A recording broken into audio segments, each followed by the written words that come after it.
Hello everybody, hope you're doing okay. Welcome to week 5 of the running YouTuber news. This week we've got some racing news from marathons. We've also got some racing at parkruns, would you believe? The Matt Choi saga continues, and will the Valencia Marathon be on or not? So let's crack on. Okay, first up, news from the Indy Marathon in Indianapolis in the States, and Matt Fox of Sweat Elite has done a PB at yet another sub 220s. He's now improved to 2:18:41. I think getting much closer to where he thinks he should be, which I think is around 2:16. And he's put out a video here where he's given a bit of a recap of the race. Not too much footage as far as I can see, but he's only, if you remember, like 4 weeks back from Chicago when he did 2:19:31, so a 50-second PB. And it's interesting, he talked about some of his training in between. I think he did 1 week at 100 miles and some reasonable sort of quality in there, but nothing too strenuous. It was interesting sort of comparing how the likes of a sub-elite runner tackles back-to-back marathons with some of the people a bit further back, shall we say. And I think definitely we would say that with the better runners, they actually did some training rather than just completely resting. Let's have a look at Matt's Strava here. Indy Marathon 2:18:41, as I said. He went through half there in 68:18. Began feeling at 28k, held it together, cramps from 35k as he all seems to get, and only rough at the end. Obviously very pleased. Let's have a look at the pictures here.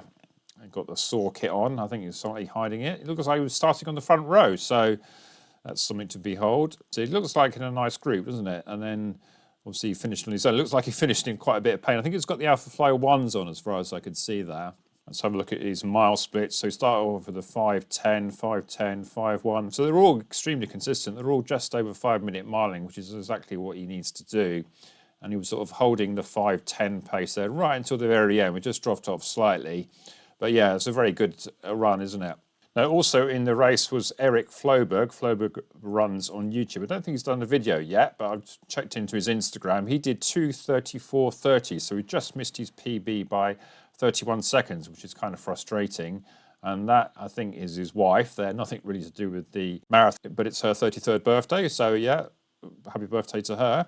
And then I think this picture here is Eric on the right with his friend Clark Maureen, who did a 2:28. So obviously a very good run from Clark. And I think Floberg's interesting, isn't it? If you do these back-to-back marathons, and then here he is with Cole Hocker, the Olympic 1500-meter champion. It's a bit of flexing there, should we say. So yeah, so it's interesting that people do these back-to-back marathons, and you're kind of thinking, oh, that's something I would even contemplate doing. I just think I would want to just have a nice rest after a marathon and put my feet up. I know these guys were at it, and you see that Matt did a PB and Eric only just missed it. But I think if you start putting in performances around that level, they're going to be in for a big improvement next time. And I think Eric must be looking for a sub 2:30 next time out after he has a bit of a rest. And there's his kit. It was interesting, I thought, the shoes.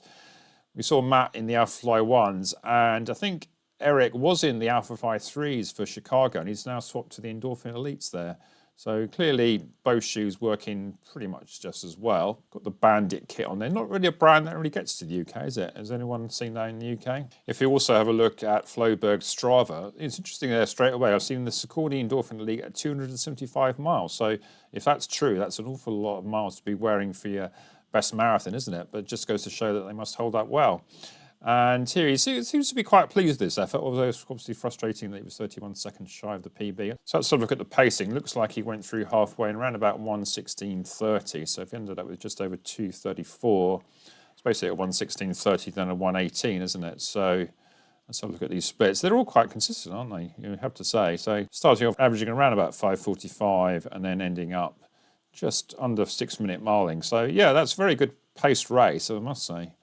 Didn't really slow down at all, really, there at all. Let's have a look at the heart rate, 165 average.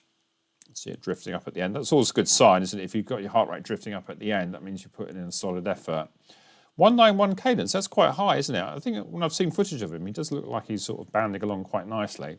If we just compare that with Matt Fox, see what his was. 155 average heart rate and 182 cadence. Okay, I'm pleased to report that I finally managed to do a race, in inverted commas. Well, it was actually a park run at Gladstone Park in North London, and I did a time of 21:08. This is my first competitive outing, should we say, inverted commas, since May. So yeah, glad to break the cobwebs off. And I was wearing the Zoom Fly 6, which I've now done 33 miles in. I've done a long run in them on the day after. I've done this park run I did a session on it yesterday and a steady run for the first one. So yeah, I haven't done a review yet, but you can see that it really is a multi-purpose shoe. So one of the shoes that I'm liking the most definitely this year. Perhaps they even could be my favourite shoe of the year. Needs to be a bit more work in it, but it's a bit heavy, but it's like a classic sort of super trainer come racer trainer that it's not quite an out-and-out racer, but you can certainly do all your efforts in it. So this Gladstone race, it was a bit up and down. You did a little run in and then you did basically 2 big laps of a sort of a figure of 8 type course. And there wasn't really much flat in the run at all. So you either felt you were running uphill or downhill, and just only slight pockets where you felt that you were going sort of steady. So first mile 6:47, but the gap was quite high. So what I tried to do in this run is to actually kind of do it a bit more even pace, but it was kind of difficult because of the fact that it was up and down. So the slowest mile was 7:08, but I think that had the most amount of uphill in it. If you just hover over that there, yeah, you can see that the second mile was basically pretty much net uphill, wasn't it? And then the third mile consequently was kind of the reverse, and actually managed to pick up a bit of pace. So yeah, I was quite pleased with that in the end. It wasn't quite my slowest ever park run. My slowest ever park run is at 23 minutes. That was kind of similar when I had Achilles issues in 2017. I thought I would come out and run a sub 20 and around 23, so I was rather humbled that day. So yeah, I thought actually was going okay. And this is the finish on a little bit of grass, but it's mainly a tarmac course. And that's another bit of the course there, just going up that hill at the start. So here's my stats: an average heart rate of 139. I think just getting old. I did actually get into the 190s when I was in my 20s, but yeah, definitely 220 minus age works fairly well for me. Looks like I got it up to about 146 at the end. I put in quite a good spurt at the end because I was in 20th, and a couple of guys got past me, and I managed to get past them. So yeah, all in all, not a bad day out. 183 cadence, that's about right for me in a sort of a 5K type effort. I might try and do a few more next couple of weeks to get back into it. I've got the British Masters 5K at Battersea 1st of December, which is exactly where the parkrun course is. So yeah, if I did 21:08 there, I think I'd be about 300th. So other than my big news of actually doing a parkrun, the other big news, of course, from Parkrun World is that we had a new global world record, in inverted commas, so you can't really set world records in parkruns anymore. And this is by Nick Griggs doing a 13:44 at the Belfast Victoria Parkrun. Now, Nick actually represents the Republic of Ireland, although I think he actually lives in Northern Ireland. He's one of the people that would then appear in the resident foreigner category of the UK list. So if you look on the parkrun lists on Run Britain rankings, you won't see his name at the top. You'll see it down at the bottom. So he was 1 second quicker than Andy Bouchard did with the 13:45, and that was just a few seconds quicker than Andy Badley did back in 2012 in Bushy Park, wasn't it? But Andy Badley, of course, the chief executive of the running channel. So yeah, a very fine run by Nick. Although you would think that this record could be a lot lower because Nick's on the track is a sub 13:20 runner. And although he's a very good runner, you wouldn't say he's necessarily one of the world's best runners. So you might think that somebody could go to one of these courses, let's say like Battersea, and really do a run that would be really quite exceptional. But in a way, it's a bit like the pole vault world records, isn't it? Nice to see them inching it down. And a lot of sort of publicity, I thought. I saw it made the BBC News and a few things like that. So I think there's definite interest in these sort of times, and I think parkrun, sometimes they don't quite get the messaging right, do they? That people are interested in competitive element. And I did think actually when I did the parkrun on Saturday that it was just like a race, to be honest. I mean, you talk about having a first finisher, not a winner. Speaking of which, MARM here, the middle-aged running man who has worked out his actual name is Tim Stent, so another fellow Tim. He's got this little challenge to go around all the parkruns and see if he can actually win one, or first finish, as he quickly has to interject. So Marm's quite an amusing guy, and he's got quite a big following now. He's already up to 4.5k subscribers, and this video has got 5.6k views. So he's really sort of hitting a nice quite mark with these sort of videos. And last week he went to another one, and he was stalking a chap called Orlando, who was the previous week's winner, and this week he was stalking a guy called Sergio, who won, you said, first finish, I'm just as bad, aren't I, at the Babs Mill parkrun. This is the one he actually went to. So he managed to actually check out all Sergio's times, and apparently Sergio is the guy to beat at this particular parkrun. Not Sergio Garcia, the golfer, Sergio, the park runner from Babs Mill, somewhere in the Midlands. So here he is turning up, and he's now looking for this guy, Sergio. and it's quite funny how he sort of talks about all this stuff. He's not actually in great form at the moment, I think. And is this Sergio's times here? Yeah, maximum stalking. But you should really look on Run Beaten Rankings or Power of 10, shouldn't he, for this sort of stuff? But maybe I'll have to tell him that. Maybe if I tag him in, he'll check it out. But anyway, so in this particular run, or race, as he keeps saying, a community event or community race. He keeps interjecting different terms.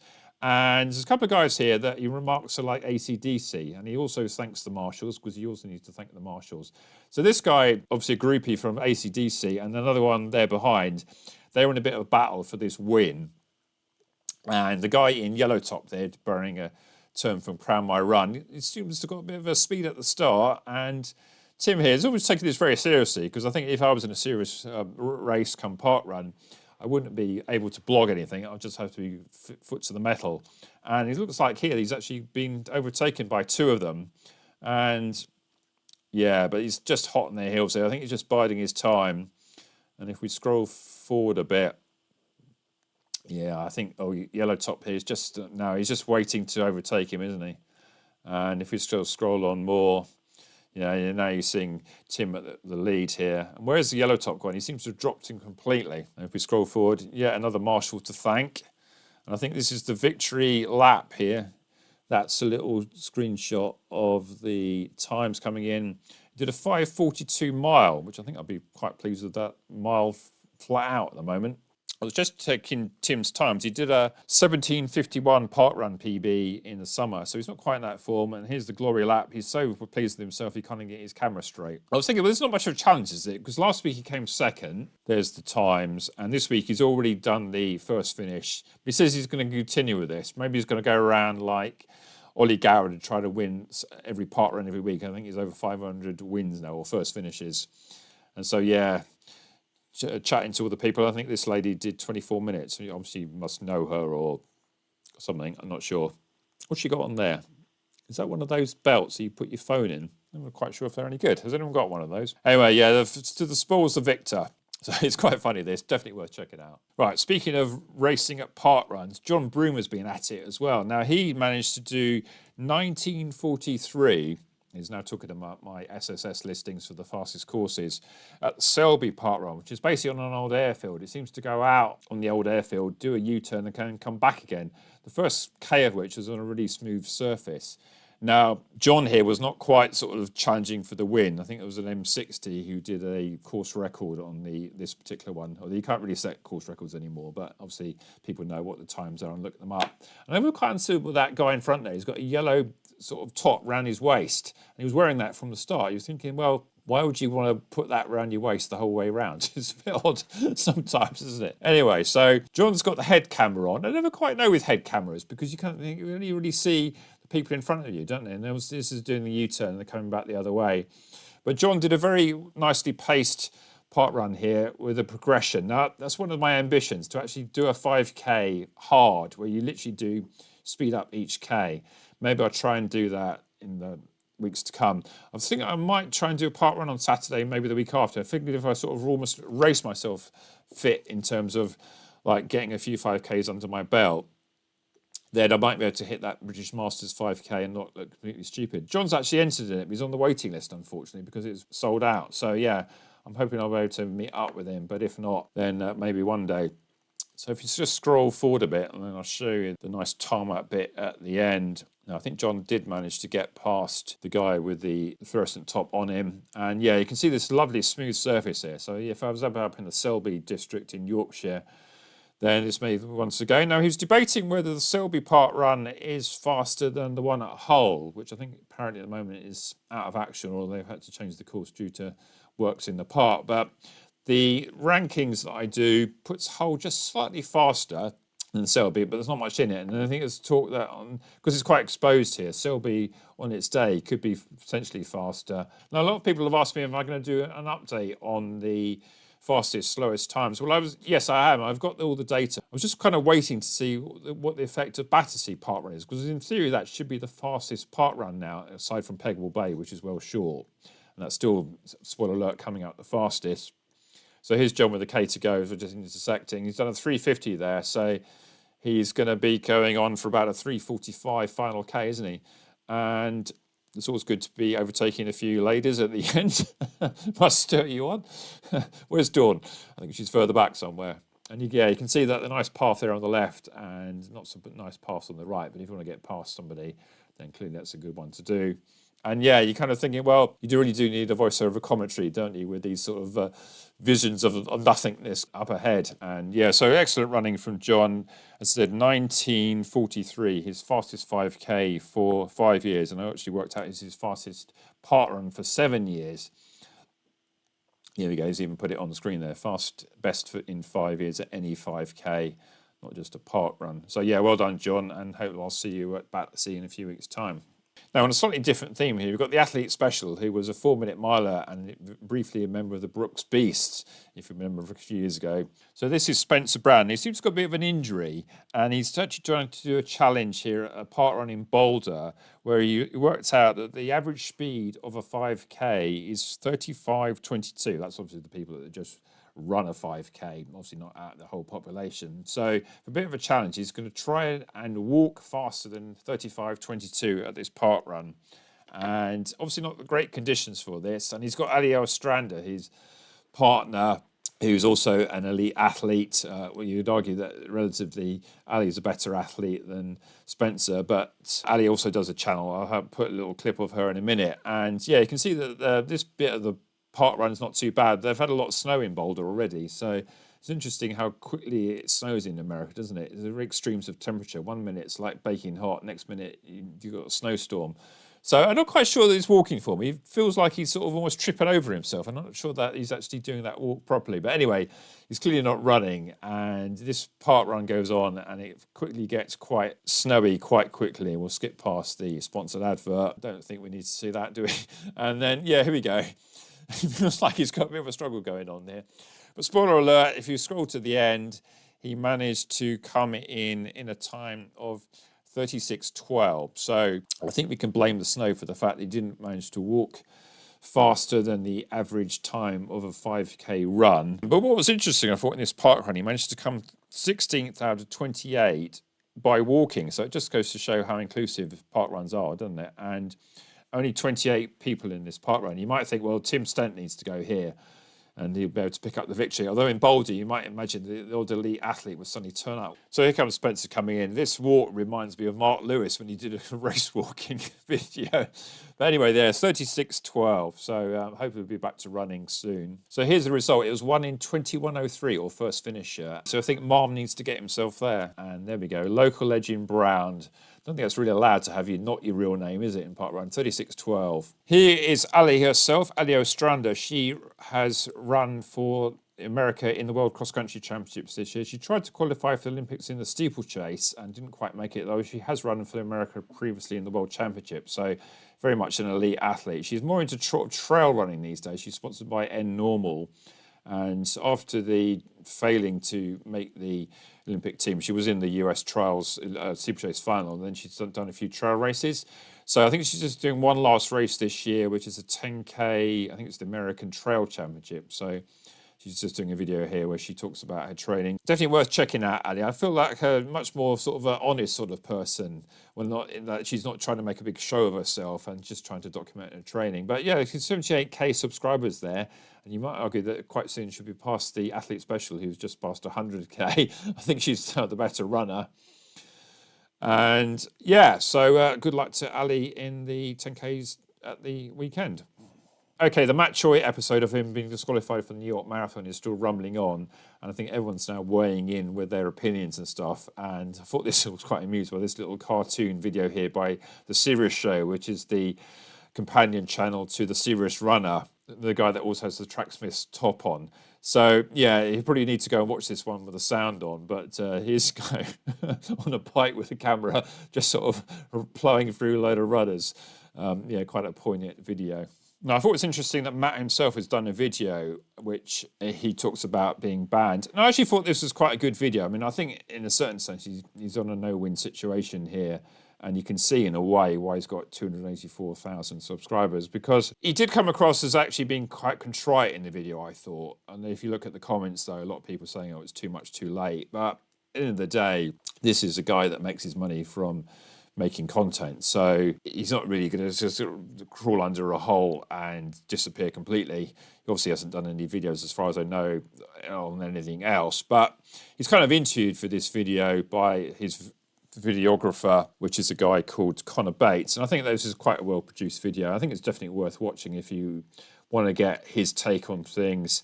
Yes, he has been dropped by runner. I mean, it's obviously difficult because, I mean, I think he says he's going to learn from this. And obviously the thing is, he has done this sort of thing before. And what's he going to do differently next time? And I also kind of thought it was a bit odd in a way, because A, how did those two bikes even get on the course? And he doesn't really ever do that too much sort of footage of him running like for extended periods, like we saw with John Broom earlier and stuff like that. So it's all very much a sort of well-produced videos with just sort of odd clips of him running. So you're kind of thinking, well, do you really need some guy to follow you for 3 hours so you just get a bit of B-roll of him running? And it's kind of funny in a way, actually seeing Matt in the top. But yeah, definitely worth checking this one out if you want to find out a bit more details about his take on things. And if you want to see a video where there's a bit of a comment piece on the whole episode, then Andy FOD Runners one on this one is worth having a look. And it's sort of quite a popular video for him, 18k views, which perhaps is kind of ironic in a way, isn't it? When you do a video talking about something else, a bit like this video myself, you get more views than you do talking about your own shoes and your own running. But it just goes to show sometimes with YouTube that sometimes certain topics are more popular than others. And I think it's quite clear that nobody likes it more when they talk about somebody else that's more famous than you, about what they did or do badly. And it's definitely worth reading the comments of this one. I get a few nice mentions, all's good for my ego, as was pointed out in a previous video. And Andy presents quite a balanced view of the things here. It doesn't really just talk about Matt Choi, but the whole sort of running influencer thing and how he's sort of personally trying to step back away from it a bit. I did sort of make a point, said in the comment, are we in danger of being hypocrites here? Because we are YouTube creators ourselves, but I don't think we're quite in the same sort of the Matt Choi sort of sphere of things. Definitely not in the fact of the number of subscribers we've got and the number of marathons that he turns up for, seemingly with an entourage and brands behind him. So it'd be interesting to see, I think, with Matt, what happens next with him. And yeah, definitely worth checking this one out. And Andy's obviously now transitioning away from the marathon back into faster stuff. And he did a video where he announced a few goals, I think. So looking forward to seeing how he does in that. He also did a video where he talked about his long run shoes, which I thought was quite amusing, because I think he got to about the last two shoes before he actually had a shoe where he actually ran for more than one run in a long run. So yeah, testing out quite a lot of them, but it comes down to your favourites in the end. And here is said video. In second place comes the Brooks Hyperion Max. Not a shoe that I've got or am particularly interested in. I think it's maybe a bit late for this one now, but obviously a shoe that works very well for Andy. 146 miles there he did it in just long runs alone, or I'm not quite sure if that's long runs or all runs. I think just long runs maybe. And first place, what was it in first place? The Adios Pro 3. The version with the toes cut out and the broken rods. And I think Andy was saying that he's hoping to get a new pair of them when the sales come out, and also will be trying the Adios Pro 4 if and when it comes out. Not sure if he's going to be trying the Evo SL. There's had a bit of a lottery, I think, to buy that one again. I think that's going to be on sale again soon, isn't it? So will that also be another lottery to get that one? I kind of lost interest in that one now. Now, as I said earlier, I've been really enjoying the Zoomfly 6, 33 miles so far. So just having a quick scroll here through who's done a review. The Run Testers have done a review. I think they seem to like it. A guy called Luke Tolbert, I've never heard of. Believe in the Run. I think they seem fairly complimentary as well. Cole Running, he was one of the few people that didn't like it, actually, and he's actually sent it back. So just goes to show that it doesn't suit all people. 40 Runs, oh, I can't mention him, sorry. Jason Jogs, better than the 5, another one there to check out. And Road to Trail, Robin Marbert, he really likes them as well. Who else have we got? Yo1 has had a go in them. And Ed Buds really likes them. And who else has used them? I think Aubrey's also had a go in them. Just the one run so far, so I'll be interested to see how he finds them after more of that. Can't find Aubrey's video.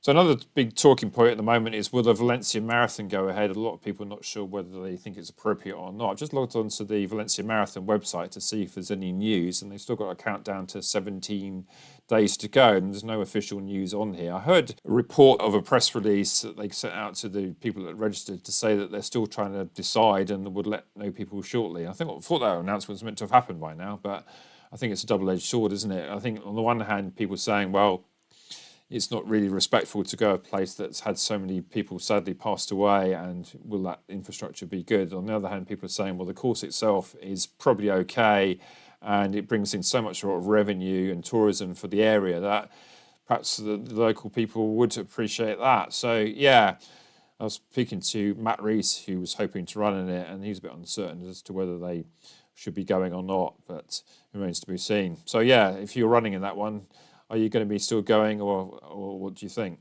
Okay, so I think that'll be it for this week. Not too much on the shoe news this week, but I think the Zoom Fly 6, I'll try and get a video out on that one. Any other races or shoes that you're looking to do shortly, please let me know in the comments. So yeah, I hope you found this interesting. Like and subscribe to that, and see you on the next one then. Bye.